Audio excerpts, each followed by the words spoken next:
And good morning, TOK. This is Theory of Knowledge, class number 11. What do you know?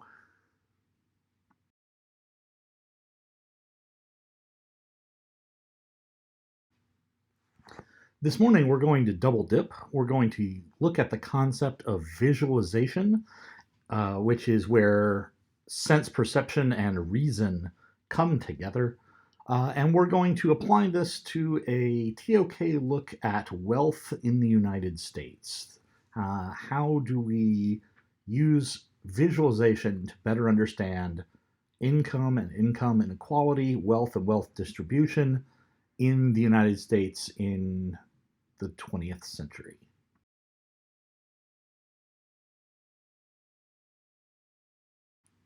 Specifically this morning, we're going to look at the differences among data, information, and knowledge.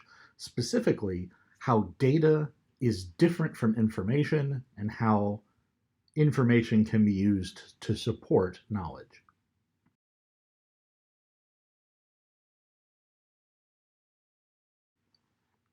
An important starting point this morning is the understanding that data is not knowledge. The English language, for historical reasons, has an extremely broad and nuanced vocabulary base. This means that, in comparison with many other languages, or indeed with most other languages, English tends to have a plethora, a wide variety of words for the same or similar concepts, often with very subtle shades of distinction. Um, it would be possible, for example, if we were um, having this lesson in Tagalog or in Cantonese or several other languages from around the world, to translate all of these terms with the same native language or first language term: data, information, knowledge. You could add fact to that as well. Um, but data isn't knowledge. Data isn't even information. Data is a collection of facts. It lacks context, it lacks filters, connections, relevance. It is the unprocessed and uncorrelated input. Data comes to us through measurement, through sense perception, through language. It is not something that is heavily processed or even really collated into a useful form. It is the basic building block of knowledge.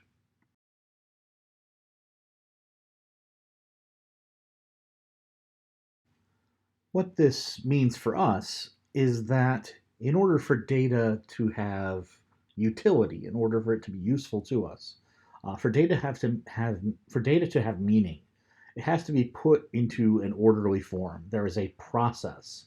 We filter, we collect, we rationalize, we organize multiple points of data until we see a discernible pattern, until we see a trend. A single data point is pretty much useless. Um, if I walk outside on an otherwise sunny day and am struck by lightning and killed, first of all, I'm sure you would all be very, very upset to learn of my passing, and you would wonder how it affects your TOK score. Um, but this doesn't tell me, or you, or really anyone, does Mixcafiero attract lightning? Uh, am I the target of a vengeful thunder god? Am I wearing a lightning attracting hat? What is, am I standing inside a particularly large Van de Graaff generator and I just happen to be at the wrong point for the arc? We don't know. All we have is one data point. Mixcafiero walked outside and was struck by lightning and killed. So we need to process multiple pieces of data in order to have information.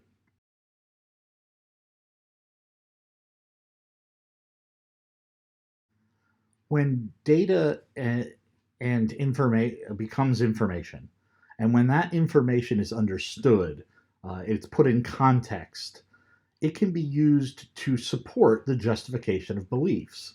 Um, if we believe that the first person out of any building will be struck by lightning, and we have the data point of myself and my untimely demise, but then we also have Jenny and Gonzalo and uh, the principal and the janitor. Every time someone is the first person on a given day to walk out of the building, they're struck by lightning. Then we now have a pattern. That information can be processed, and we can start claiming to know. In this case, we know that it's dangerous to be the first person to walk outside the building. We don't know why. We can guess as to mechanisms. We can guess as to motive. We can come up with various theories which could be tested, but we have begun the process of justifying a knowledge claim. It's it's so tempting to jump from a single data point to the claim of knowledge. Um, but we really can't do that. Knowledge requires the justification of belief in a deep, meaningful, and extensive fashion. Um, you can't claim to know something based purely on a single data point.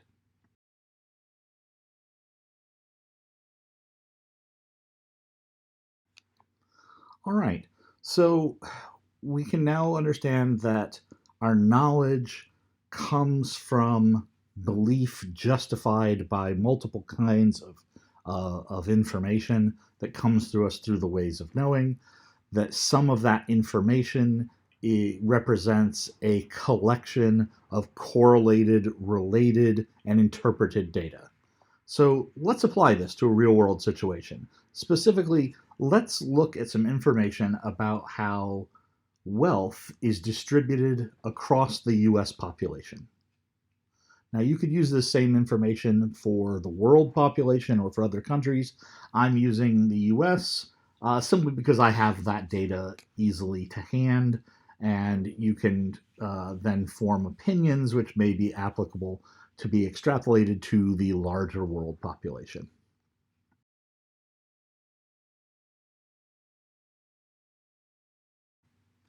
So I've got a number of data points, just in no particular order.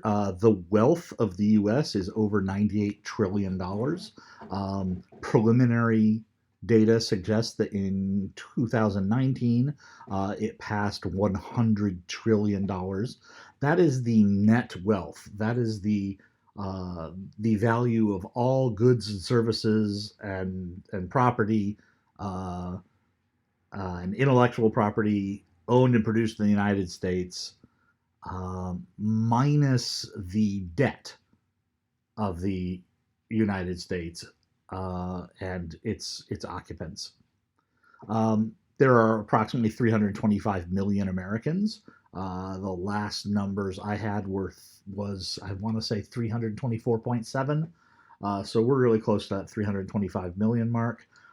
This year, 2020, we will be doing our decennial decennial census. That is the 10-year census specified in the United States Constitution.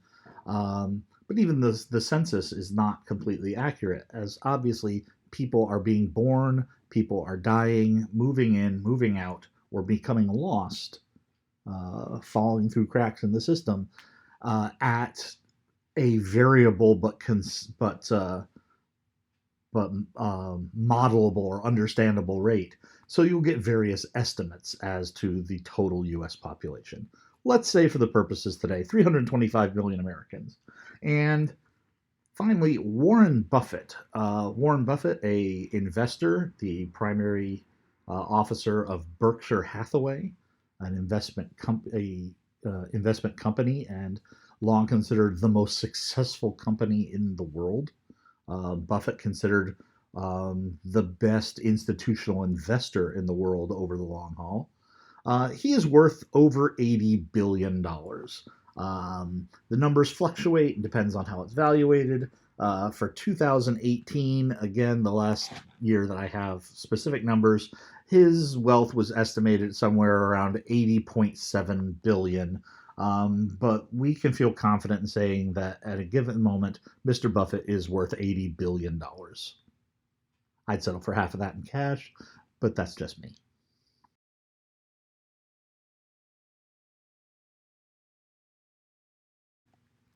So now we're going to get a little information. We're going to take some data represented by this graph here, which represents data about wealth in the United States. Each of the colored lines represents the wealth controlled by a quintile, that is 1/5 or 20% of our population.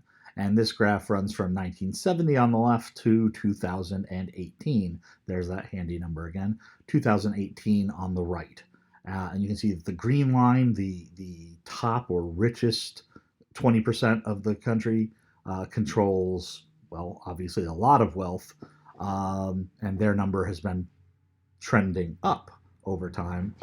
And the other four lines, representing the remaining 80% of the United States population, has been more or less constant, trending slightly down, but controlling year to year roughly the same amount of wealth as they have previously. So far, so good. This is information. It is a number of data points assembled in a way in which they can be interpreted.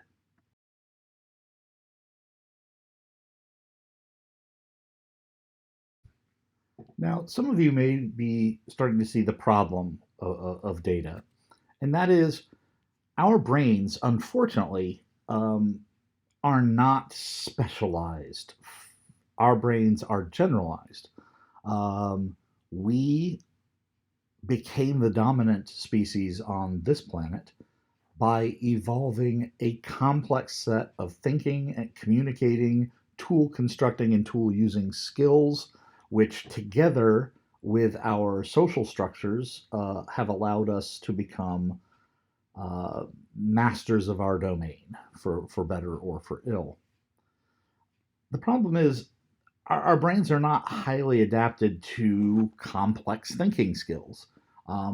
For example, most people have difficulty thinking about large numbers. The average person can hold about 7 items or facts in their head actively at one time in their conscious short term memory, and adding additional things tends to push out other information.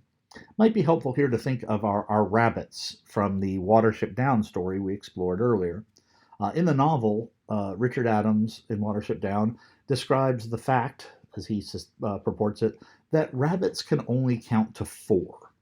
And that any number above 4 is many. The word they use is rare, which means the thousand or many, many.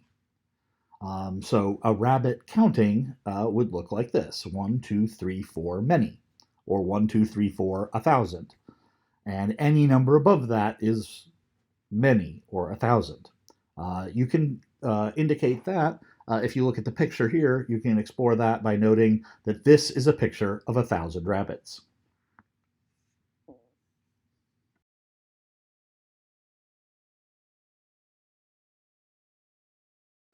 Now, obviously, we do have strategies to remember more than 4 or 7 things. For example, almost everyone here, I'm sure, knows their own phone number, which you'll notice is, yes, 7 digits long. But even that number we tend to group into an area code, the first 3 digits, an exchange, the next 3 digits, and finally a number, the following 4 digits. So 214 758 9494. Please do not dial that number. I just made it up. That would be an example of a number. Even things like our social security numbers or our driver's license numbers, which are composed of more than 7 digits, are broken down into groups. which is why, for example, without looking at my license, I can remember that my Texas driver's license is 111-57856. I don't know that number, but I know 111, and I know 57 because those are primes. 78, okay, 578 back to 5, and then what number have I left out? 6. Um, I recognize the pattern. But if you were to ask me what's the 6th number of my driver's license, I couldn't tell you. I would have to say 111-578. 8 is the 6th number.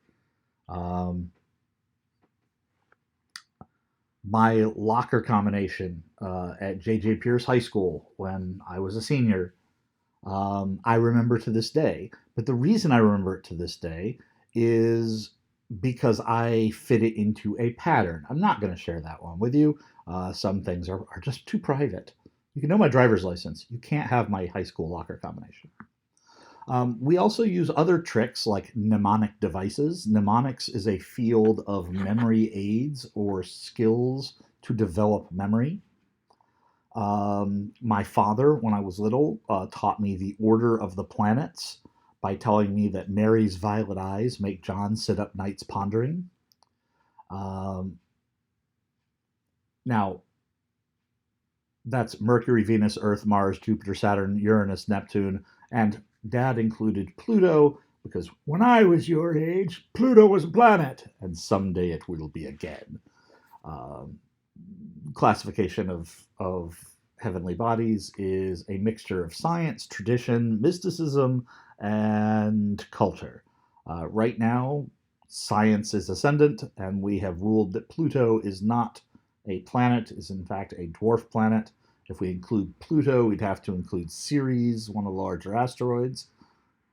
I'm perfectly okay with promoting Ceres, but they didn't ask me. They demoted Pluto. So we have Mary's violet eyes make John sit up nights. Mercury, Venus, Earth, Mars, Jupiter, Saturn, Uranus, Neptune.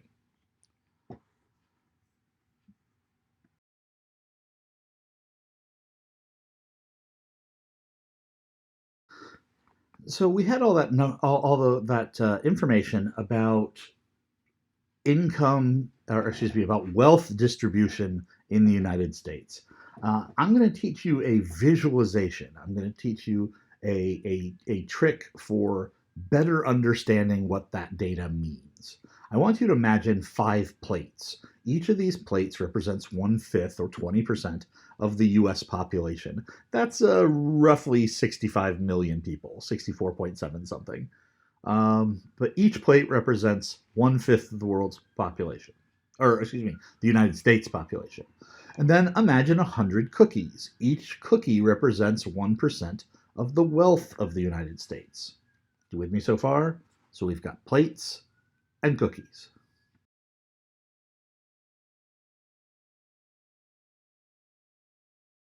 So we have 100 cookies divided by 5 plates. We're going to put a number of cookies on each plate. And there are several ways we could do this.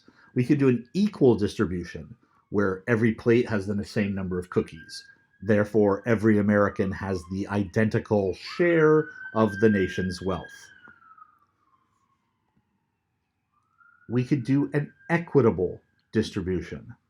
That's where those who need the most get the most, those who need the least get the least, and so on throughout the distribution. Or we could do an ideal distribution. What should the number be? And that one is more difficult because it turns out the ideal distribution is kind of complex. We'll go over that in just a moment.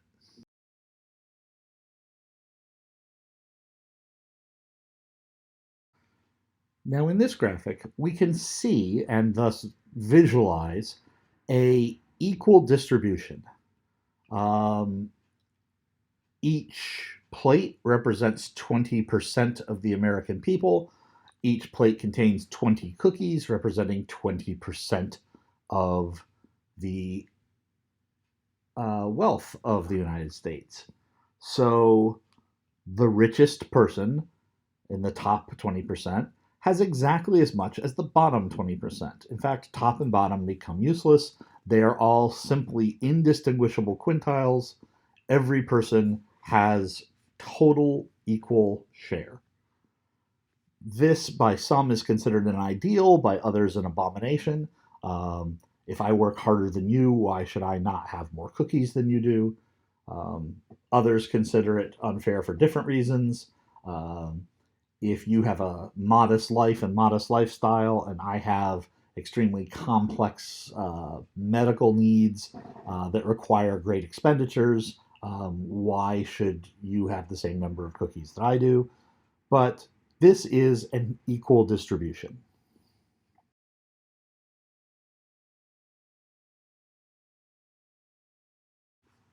We move on to an equitable distribution. An equitable distribution, each person has the percentage which they need. And this averages across the entire population to being identical to an equal distribution. Um, that 20% of the wealth goes on each plate, but in this case, each plate may represent more or less than 20% of the population. They're gathered together not by their population percentage, but instead by their need. This is the Marxist utopia. This is pure socialism, from each according to his ability, to each according to his need, in line with Karl Marx's utopian communism. Um, the problem with this in practice, of course, is who gets to decide who needs what and what is equitable, and how do you convince someone that they need more or less than someone else. In practice, it winds up being essentially equal when you average it across the entire population to an equal share, which is what we've represented here.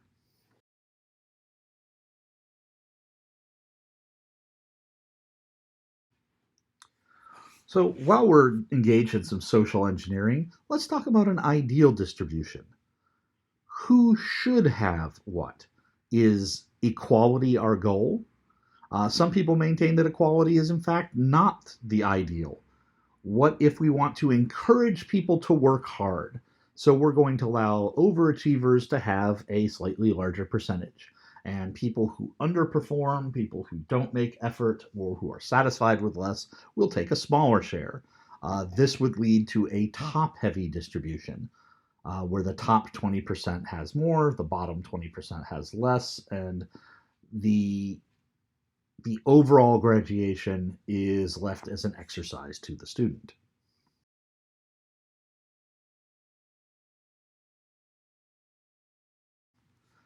So now we get to the real fun. I want you to do a predicted distribution. I want you to imagine that the 5 plates that you see here represent the top 20% in terms of wealth, the upper 20%, the middle 20%, the lower, and finally the bottom.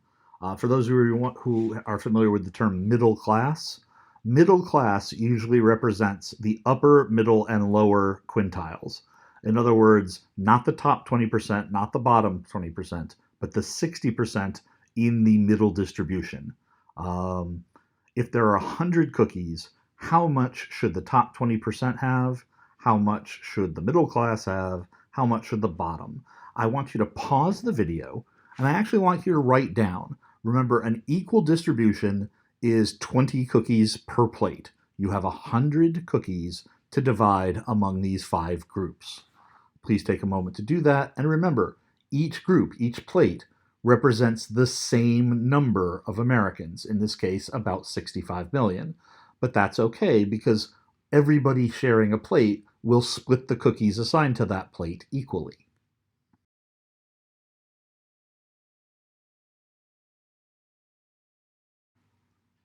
Okay, just to double check, if you haven't paused the film, haven't paused this video, have not recorded, even just on scratch paper, I don't need you to send this to me or anything. This is an intellectual exercise.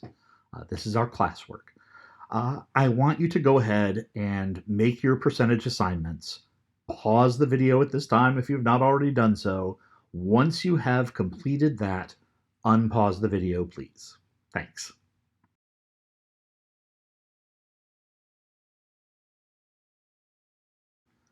Okay, we're going to go through these fairly quickly.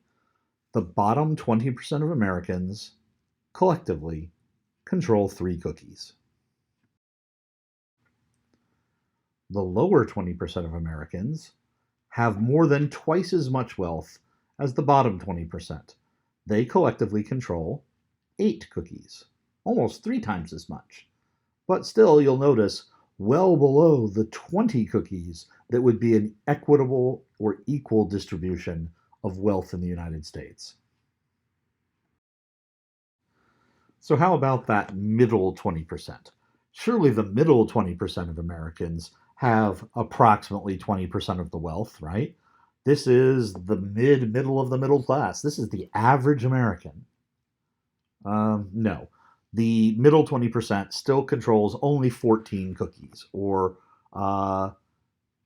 6 cookies fewer than they should in an equal distribution. Now, you can argue whether this is fair or not. That's a separate question.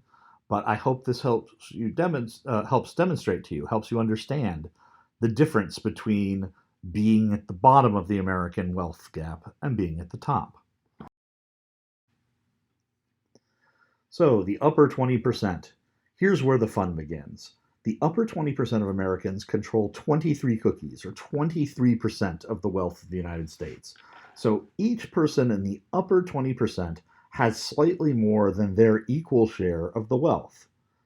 We may be envious of these people, but we probably should not be erecting the guillotine, marching on their gated communities, breaking up their country club and golf courses, and demanding that they yield to the People's Revolution. They have it slightly better than average in terms of their share. But as you see from the numbers below, 14, 8, and 3, they are substantially better off than the 60% of Americans beneath them. Makes you wonder what the top 20% must be like, doesn't it? And that brings us to the top 20%, lifestyles of the rich and famous.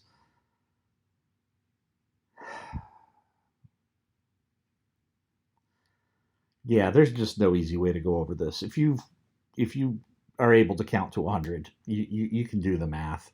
The top 20% of Americans in terms of wealth distribution control 52% of the wealth. More than half of the wealth is concentrated in this group of 20%. These 65 million Americans control approximately $50 billion in wealth.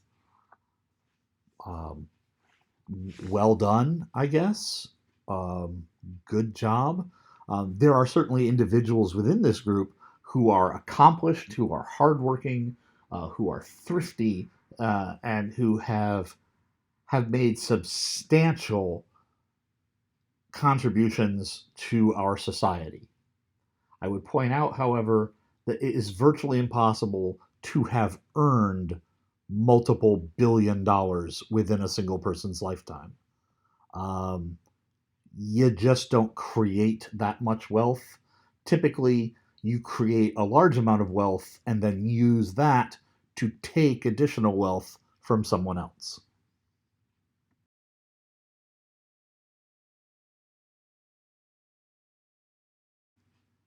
Now, some of you may think this is absolutely acceptable.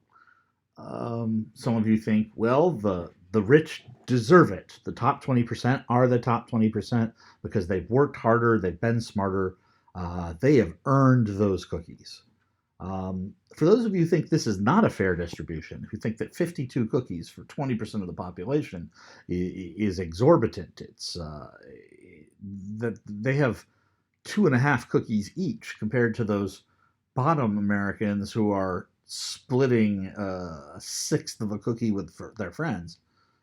It's actually worse than you think. Of that top 20% of Americans that have the 52 cookies, uh, the top 1% have 40 of those 52 cookies. So 19% share 12 of the cookies, and the top 1%, the richest of the rich Americans, control 40% of the wealth. So when you hear politicians talking about the 1%, um, they're talking about a truly spectacular concentration of wealth, a concentration of wealth that we haven't seen in the United States since the 1920s, or shortly before the Great Depression.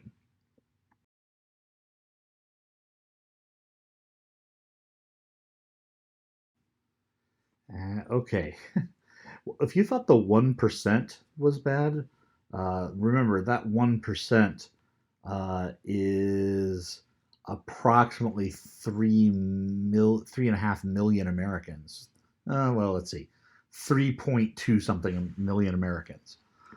If you thought that the top 1% controlling 40% of our cookies was inappropriate, let's look at the three richest men in America. And the top three Americans in terms of wealth are all men. The first we have Warren Buffett, who we mentioned earlier. Then we have Mr. Bill Gates, former chairman of Microsoft. And finally, Jeff Bezos. Jeff Bezos is the CEO of Amazon and a investor in or the CEO and owner of Blue Origins, space exploration and orbital development. These three gentlemen, not 3%, these three gentlemen control, well, let's take a look.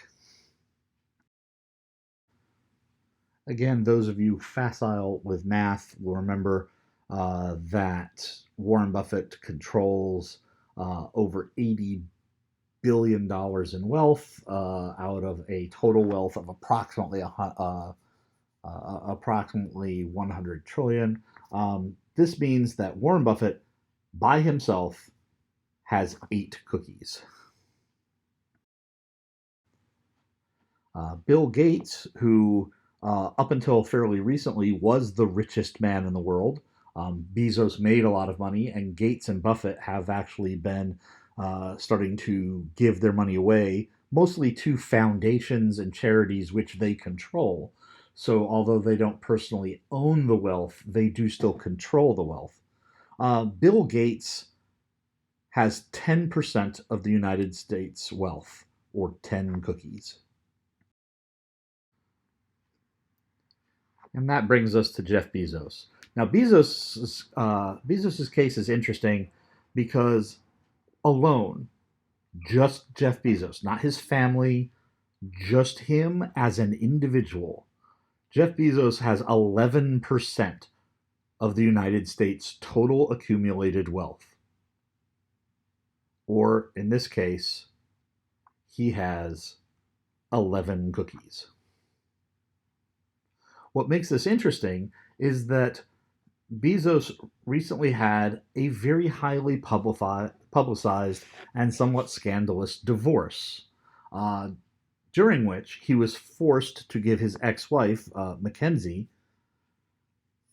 $36 billion, which means she has three, almost 4 cookies of her own, and is a representative of the remainder of that top 1%.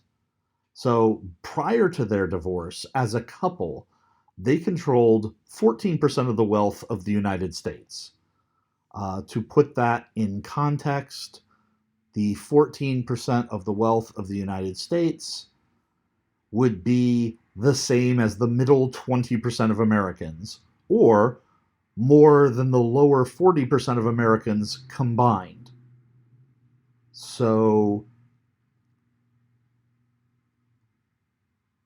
over 120 million Americans have together the same wealth as they did as a couple. Now that he's divorced, Bezos, with his 11 cookies, has almost exactly the same amount as the lower 40%. which, if you remember, controlled 8 cookies and 3 cookies, respectively, for the lower 20 and bottom 20. So the disparity between the very rich and the very poor is astonishing. I hope this has helped you to visualize. I also hope that it helps you recognize when people talk about uh, wanting to be rich someday. You are so astronomically closer to someone who has nothing than you are to Jeff Bezos that it's the difference between shooting a rock and throwing it. You have, and I have, and the richest person you know has virtually nothing in common with the 3 gentlemen that you see here. Whether that's right or whether that's wrong is beyond this question. But I hope that this has taught you to visualize a way to look at a set of data and create graphics that help you understand. Data without context, without relevance, can never become information. It can never be understood and therefore can never be usable. I hope that this helps you as you start forming your own questions about wealth and its impact on your knowledge.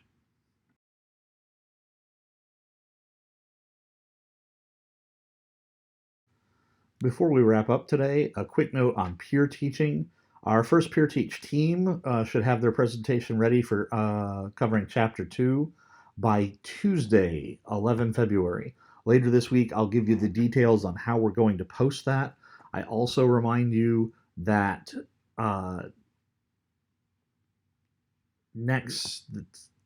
this Saturday, not next Saturday, this coming Saturday, we have our first media studies. I'm looking forward to that very much. And I remind you, please make sure you bring your workbooks, your green eggs and ham, to the media study.